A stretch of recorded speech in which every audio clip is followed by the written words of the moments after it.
Bonjour à toutes et à tous, j'espère que vous allez bien. On se retrouve pour le brief du mercredi 17 décembre, il est 8h35. Aujourd'hui, on va parler donc des news économiques, du ratio long and short, du funding, open interest, des liquidations. On regardera ce que font les whales en finissant par l'analyse technique de Bitcoin. Mais avant ça, on va regarder donc ce qui s'est passé hier. On a eu pas mal de mouvements sur Bitcoin. Donc on a eu ce pump puis ce dump. On a eu donc les news sur le chômage hier qui étaient plutôt mauvaises. Donc on a un chômage qui est 0,1% plus élevé que prévu. On a eu, ce mouvement-ci au moment, des news sur le chômage et de l'ouverture des marchés. On est revenu, donc chercher la zone dont je vous parlais hier, donc des, 87 000, 88 000 Donc l'idée, c'est de à mon avis, on a encore une chance de revenir chercher donc ce FVG juste ici. On sait qu'on a un IFVG également en H1, dans cette zone-ci. Donc logiquement, on devrait pouvoir venir chercher cette zone et si on vient chercher cette zone, on aura à mon avis, un retournement. Donc c'était le cas logiquement, c'est ce qu'on devait faire, hier. Donc maintenant on peut se retourner à partir de là.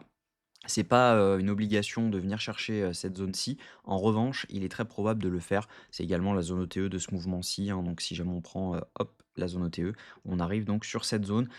Clairement pour moi, on est toujours baissier. On n'a pas forcément, de longue à tenter maintenant. C'est tentant, mais c'est risqué. C'est vraiment très risqué de tenter un long maintenant, tout simplement du fait qu'il y a beaucoup, beaucoup, beaucoup de gens qui ont long, cette zone et leur liquidation se trouve juste en dessous de cette zone et également juste en dessous de cette zone. Donc logiquement, on devrait venir y faire un tour. Au niveau news économique, aujourd'hui on n'a rien du tout, on a simplement le stock de pétrole brut. En revanche, demain, on va avoir l'inflation américaine à 14h30. Donc attendez-vous à avoir du mouvement demain 14h30. Et également, on aura donc les inscriptions au chômage hebdomadaire à 14h30. Donc on risque de bouger pas mal demain. Au niveau crypto bubble, ce qu'on voit, c'est qu'on a du vert, du rouge à peu près partout. On n'a pas non plus de décisions claires qui sont données sur Bitcoin. Les alts, donc certains alts performent, d'autres non. Donc clairement, on est dans une indécision totale actuellement. Au niveau funding open interest, ce qu'on voit, c'est que donc on a eu, cette hausse de l'open interest juste ici sur ce dump. Donc ça veut tout simplement dire que sur tout le dump, il y a que des longs qui sont ouverts puisqu'on a eu une hausse de l'open interest avec hausse des funding et ce qui veut dire tout simplement que ce sont des longues et ensuite ce qu'on voit, c'est que on a eu une hausse de l'open interest juste ici avec une hausse des funding, ce qui veut dire que ici, ce sont également des longues qui se sont placées. Donc leurs stop loss sont où? Leurs stop loss sont juste en dessous. Donc logiquement, on devrait pouvoir venir les chercher incessamment sous peu.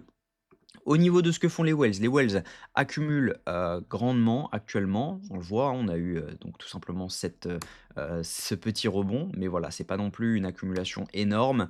On est plus majoritairement sur une vente que sur de l'achat. Les micro whales également, vendent et les retails également vendent. Donc on a absolument personne qui achète massivement actuellement. Donc ça veut dire que logiquement, on n'est pas sur un bottom, actuellement sur cette zone-ci. On le voit clairement, hein, même que sur, ce rebond ici, les Wells ont vendu, hein, on le voit donc juste ici. Si jamais on prend entre ici et ici, on est sur de la vente et pourtant on était sur un potentiel rebond sur Bitcoin. Les Wells ont préféré revendre ce rebond. Clairement, on n'est pas encore dans une zone, satisfaisante pour les Wells. Au niveau, liquidation, ce qu'on voit, c'est qu'on a donc ce cluster de liquidité à venir chercher aux 85 160 $. On a donc pour, 160, millions à liquider si on vient chercher cette zone. C'est un peu plus que ça, hein, si jamais je me mets sur, la paire et que je me mets sur 3 jours. On a, quand même beaucoup, beaucoup à liquider en dessous. On est sur près de 500 millions si jamais on y va et on a toujours ce cluster donc autour des, 88 000 $. On a pour 400 millions également, donc on pourrait être dans un range dans lequel on vient liquider la hausse pour liquider la baisse ou liquider la baisse pour liquider la hausse. Donc ça, c'est plutôt intéressant. On a toujours également cette zone de liquidité aux 98 000 $. Donc hop, donc il faut que je passe sur 3 mois parce qu'on n'a plus, cette zone d'historique sur un mois. Mais voilà, si on regarde autour des 98 000 $, on a toujours ce 2,6 milliards à liquider. Donc on a à mon avis beaucoup de shorts qui sont sortis. On n'aura pas autant, de milliards à liquider si jamais on y vient. C'est comme regarder, l'ATH, on a 10 milliards à liquider, mais c'est faux, parce que ça ne prend pas en compte les, positions qui se sont fermées.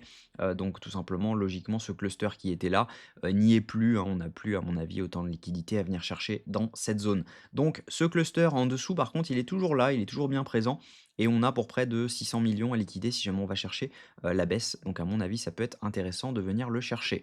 Au niveau donc, Bitcoin et au niveau technique, ce que je pense, c'est que soit on fait un retour dans cette zone et derrière c'est pour redump complet, soit tout simplement on vient chercher cette zone, donc on fait notre dump dans lequel on vient liquider et derrière on pourra potentiellement avoir un rebond, mais voilà, ce sera à mon avis quand même plutôt dangereux de tenter du long dans cette zone parce que clairement on sera complètement baissier.